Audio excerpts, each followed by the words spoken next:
À quel artiste allez-vous rendre hommage? Bonjour Hervé, il s'agit d'un hommage à France Gall et Michel Berger. Alors, je vous propose de découvrir cela en images et avec le son, et on en parle tout de suite après. Il jouait du piano debout, c'est peut-être un détail pour vous, mais pour moi ça veut dire beaucoup. Existe, prouve que tu existes, cherche ton bonheur partout, va, refuse ce monde égoïste. Je t'envoie mes images, je t'envoie mon décor. Je t'envoie mes sourires des jours où je me sens plus forte. Au secours,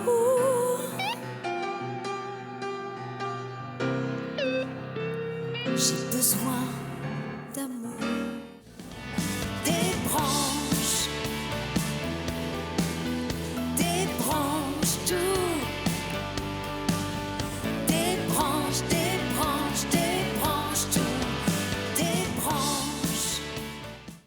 Marie-Cala, pourquoi avoir choisi France Gall, enfin même le couple France Gall-Berger? Ça fait des années que je pense à ça. Pour moi, ça tombe sous le sens parce que ces monuments de la chanson ont un répertoire qui est synonyme de liberté, d'humanité, qui parle beaucoup d'amour et ça me touche particulièrement depuis que je suis toute petite. C'est une artiste qui vous a toujours touché parce que souvent les artistes, ils sont à la mode et puis ils sont plus à la mode et puis après on relit leurs textes et on les interprète différemment selon l'âge. Vous avez eu aussi ça, cette interprétation différente? Ah oui, oui, complètement. C'est vrai que c'est des chansons qu'on a dans l'oreille et parfois on chante des chansons sans même se rendre compte de ce que signifie le texte.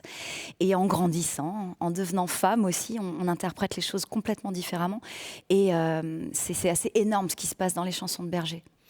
Alors, les chansons de Berger ou les chansons de France Gall? Est-ce que l'interprétation est plus importante que l'auteur et le compositeur? Pour moi, les deux vont de pair. J'ai choisi d'interpréter les chansons de France Gall dans sa période Michel Berger. Marie-Cala, on a parlé d'art-thérapie avec Sophie. Justement, il y a beaucoup d'artistes qui font la promotion de leurs œuvres en disant c'est un peu une thérapie. Est-ce que vous aussi, c'est parfois une thérapie de monter sur scène? Alors, c'est une thérapie pour moi, mais c'est aussi une thérapie quand je propose du coaching vocal. Régulièrement, il y a des choses qui se passent qui sont très belles. Il y a des larmes, d'émotions qui sortent. Et clairement, ça libère. Vraiment. Le 15 février, vous serez à l'Éden à Sausheim pour cette création, un spectacle consacré à France Gall et Michel Berger. Quand on rend hommage à une artiste comme ça, comment on fait pour ne pas sombrer dans l'imitation? Comment on se réinterprète, se réapproprie ces titres? Les textes me parlent, moi, beaucoup. Donc, effectivement, je les réapproprie en fonction de mon vécu, en fonction de ce que ça fait résonner à l'intérieur. Et puis, on a beaucoup travaillé aussi avec Grégory Hott sur les arrangements. C'est lui qui a réalisé tous les arrangements pour ce spectacle qui sont différents. On n'est pas du tout dans la copie. On n'est pas dans ce qu'on appelle vraiment un cover pur. On est dans une, effectivement, réappropriation. Et on emmène les gens dans notre bulle artistique, en fait. Et comment ça se passe, la création d'un spectacle? C'est une juxtaposition de chansons où on s'est dit on va faire évoluer le spectacle, il y a un message un peu comme une histoire? Est-ce que c'est un peu la biographie de la chanteuse et en même temps la vôtre? Alors, biographie de la chanteuse, non, parce qu'on ne veut pas partir dans quelque chose d'historique.